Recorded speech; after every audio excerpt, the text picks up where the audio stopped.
Alors, aujourd'hui, on va parler d'alcool, attention, sujet sensible, on va parler de ma première cuite. Donc alors, une cuite, évidemment, vous le savez, c'est vous buvez, vous buvez, vous buvez, vous buvez, jusqu'au moment où vous... Pour respirer de l'éthanol pur. Voilà.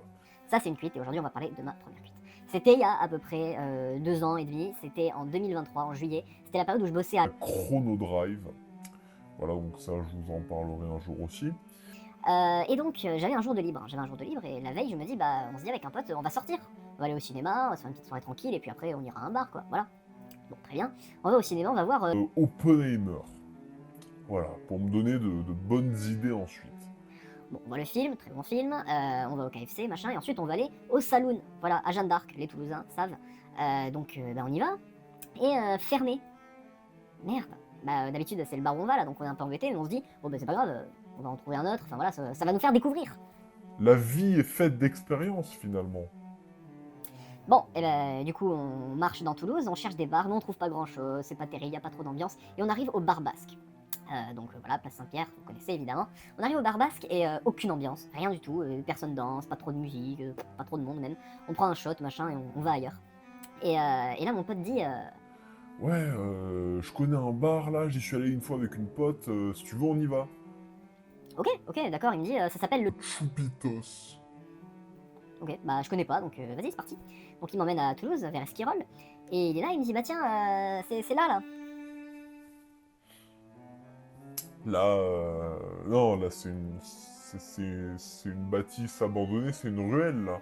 Non, non, non, le bar, il... Les souterrains. D'accord, ok, bon, très bien, original. Alors moi, je voulais aller au bar, hein, pas à... La mine de Clash of Clans. Ok, bon, bah d'accord, on y va. Bon, ben on rentre, machin, on descend des escaliers, tout ça, on arrive et effectivement, c'est un bar, voilà, sympa, petite lumière, petite musique et tout, très cool, pas très grand, mais voilà. Et je vois, c'est un bar à shot. C'est-à-dire que là-bas, c'est pas une bière, s'il vous plaît. Non, non, là-bas, c'est... Mets-moi un cercueil. voilà, et ils avaient plein de shots. Pour le coup, ils ont eu une belle carte, donc ben, on prend des shots, on en prend un, deux, trois. Et je sens, tu vois, je me dis, quand même, ça me fait rien, là. Ça me fait rien. Et là, j'ai un éclair de génie. Et je me dis, ok, ben, j'ai vu Oppenheimer, là, tout à l'heure. Mais là, je vais faire Oppenheimer dans mon foie. C'est-à-dire que je vais boire le maximum de shots. Donc bon bah c'est parti, hein, on y va, on enchaîne, on enchaîne, on enchaîne, on enchaîne, on prend des shots, jusqu'au moment où on prend un shot, là on voit, tiens c'est quoi celui-là, là, le shot au... le shot au... Au Tabasco.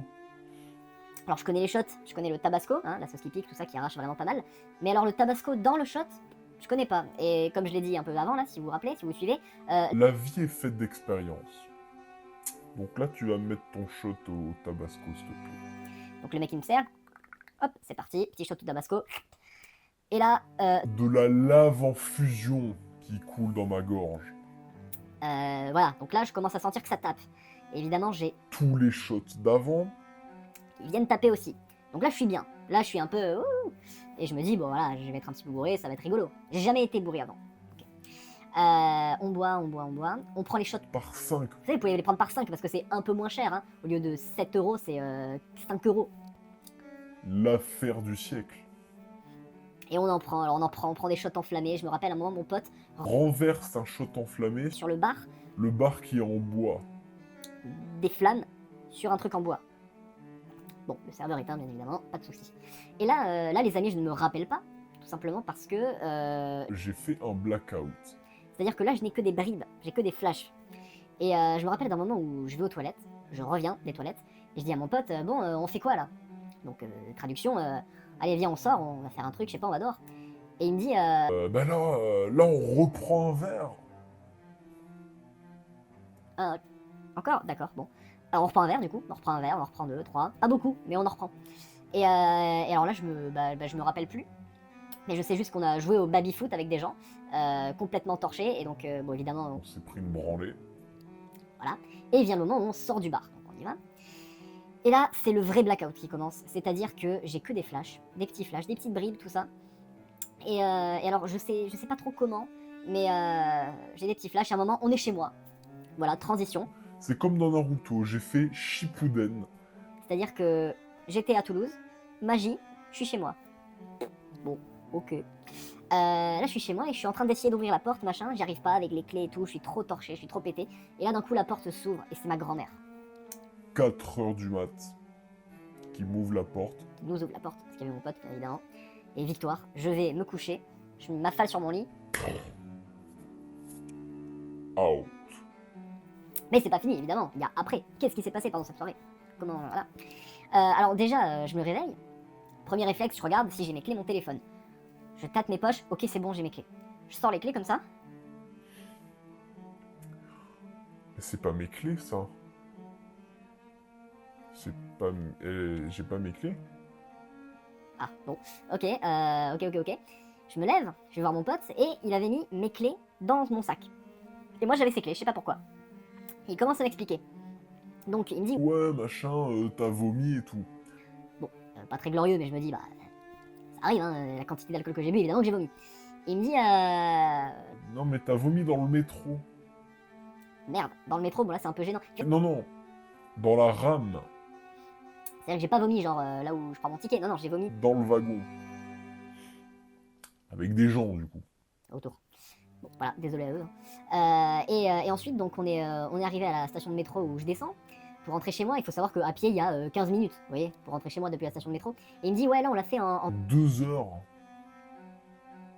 Mais pourquoi en 2 heures? Parce qu'en fait, je vomissais à tous les 10 mètres, à peu près. Je comprends mieux. Et à un moment, il me raconte une petite anecdote. Il me dit, ouais, on était sur un banc, tout ça, tu reprenais ton souffle un petit peu. Et là, il y a Il y a les flics qui sont arrivés. les flics, comment ça? Et là, il m'explique qu'en fait, les flics ont demandé si j'allais bien. Et bon, alors lui, il était torché, hein, il était évidemment à 4 grammes. Et il a réussi à les convaincre. Il leur a dit, non, tout va bien, c'est bon, je gère, tout ça. Donc, bon, d'accord. Et du coup, on est rentré chez moi. Et au moment d'arriver devant mon portail, il faut savoir que j'ai un bip pour allumer le portail, pour qu'il s'ouvre. Et mon pote prend mes clés comme ça. Et il regarde le bip. Il regarde la petite sonnette caméra qui est à côté du portail, vous voyez. Et il Il fait comme ça. Il essaie de faire biper le bip au lieu d'appuyer. Donc évidemment, il fait ça, il fait... Ça marche pas, ça marche pas. Et il me dit, bah du coup, on a... On a escaladé le portail et on a sauté dans le jardin. Alors le portail, on a escaladé le mur, pardon, alors le mur il est pas très grand, il fait, je sais pas, 1m80, mais... Enfin quand même quoi, j'étais complètement torché. Bon, on y est arrivé. Donc là, à partir du moment où on est dans mon jardin, on dort. On dort un bon moment. Et ensuite on se réveille, et c'est ce que je vous ai raconté, les clés, tout ça, machin, ma grand-mère qui m'ouvre et tout. Donc voilà, quand vous buvez, entourez-vous de personnes qui peuvent vous ramener chez vous. Parce que si mon pote n'avait pas été là ce soir-là, Bah, je serais tout simplement mort.